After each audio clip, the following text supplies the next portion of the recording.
Hey, I'm with Dragon8blade Cosplay and their Mega Charizard X Cosplay that they've made.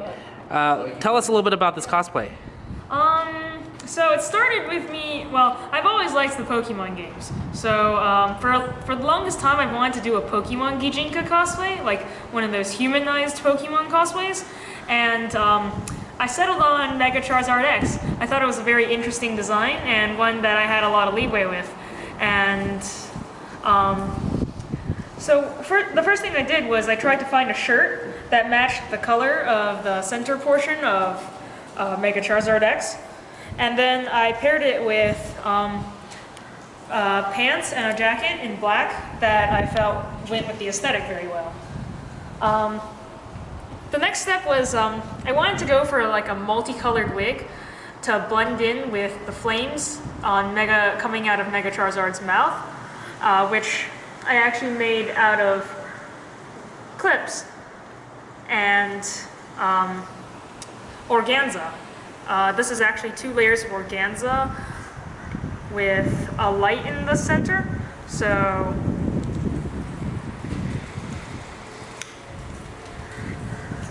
it is actually like a light up flame. And I thought this was a part that I really liked. Another thing that I did with this cosplay that I feel like didn't turn out quite as well as I wanted it to is the sword itself. This is made from an acrylic core, cut and engraved with a backing of organza to form the color, and then craft foam on the outside black edges. Now the craft foam, even though double layered, is quite flimsy on the outside edges and it's prone to creasing. And, you know, I can't like stab it into the ground, which is a disappointment. The EL wire isn't as bright as I had hoped, but it still shows up quite well in the dark.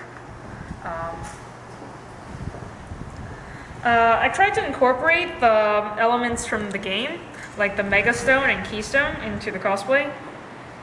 And originally there was going to be more armor, like maybe like hip armor or like a breastplate or foot armor, but I decided to go just with the shoulder armor as I felt it gave it more of an imposing look if it was more top heavy.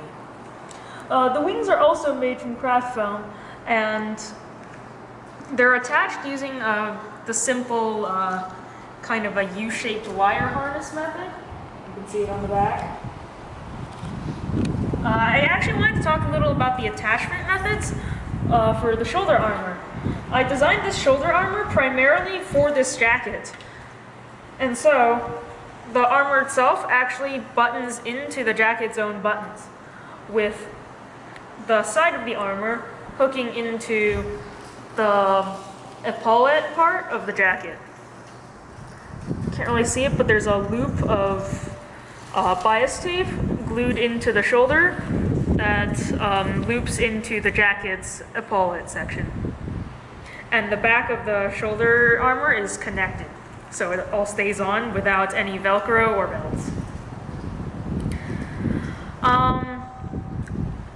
I designed this cosplay to be wearable for a whole day and quite comfortable, but, well, I should have seen this coming, but I think most of the problems I ran into were actually from the costume and the size of the costume itself being not as con-friendly as I had hoped.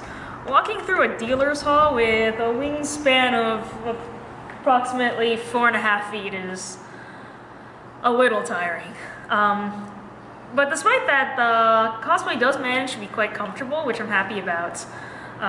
Mainly it comes from using a lot of normal clothes. Yeah, something I should say about myself, I really hate sewing, so I prefer to make props and accessories, so that's where I took a lot of liberty with this cosplay. Since it was a Gijinka and I didn't have a set design to follow, I could wear my own clothes and just work on accessories and props, so that's something I'm very happy about.